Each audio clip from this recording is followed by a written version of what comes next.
Hello, thank you for joining us. I'm Jyoti Sharma. I hope you all had a fabulous week. I have been bringing agribusiness news to you from all the corners of the world. And here is our summary for the week. FMC Corporation announces that it has started harnessing solar energy at its second in manufacturing facilities at the Panoli Industrial in the state of Gujarat in India.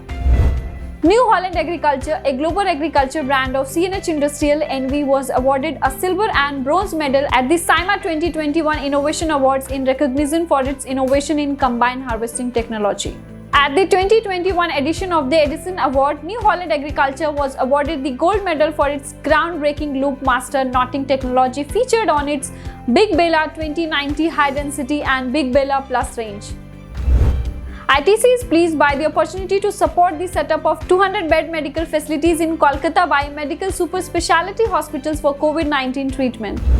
Mahindra & Mahindra Limited Farm Equipment Sector, a part of the USD 19.4 billion Mahindra Group, announced its tractor sales number for April 2021. Domestic sales in April 2021 were at 26,130 units as against 4,716 units during the April 2020.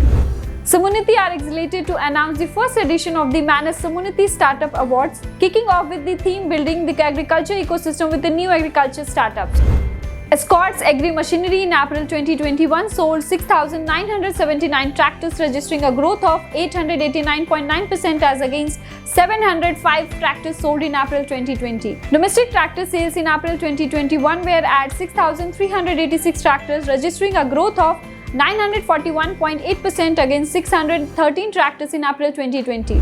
To support UPL's limited growing biosolution business, the company has hired Ellis R. Gilliam to service the North and East Territory region with the strategic sales support. UPL is committed to providing farmers with the customized solution to reduce production pain points. Syngenta Canada Inc. adds a new biological control product to their portfolio with the introduction of Draco seeds treatment for partial suppression of key diseases and nematodes at the critical early stages of corn and soybean germination and seedling growth. The PepsiCo Foundation announced that it has partnered with the not-for-profit organization Sustainable Environment and Economical Development Society to launch an extensive community relief outreach program to support the government's ongoing efforts against COVID-19.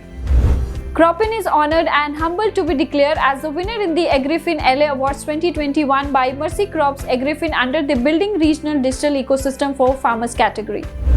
Anup Rasayan India will invest 43 crore to set up 12.5 megawatt solar power plant in a conscious move towards reducing dependence on non-renewable energy and cost-saving measure. The company said that the entire capital expenditure of 43 crore will be funded from its IPO proceeds. Captain, a pioneer in manufacturing of mini tractors and farm implements, feel proud and honored to announce the launch of yet another model marvel in the world of mini tractors, Captain 8th Generation series with these specific features. Due to COVID-19, we have lost two renowned persons, Puneet Pachauri, Head of Market and Product Development of DCM Shriram Limited, and Rashtriya Lokdal Chief and former Union Minister Ajit Singh.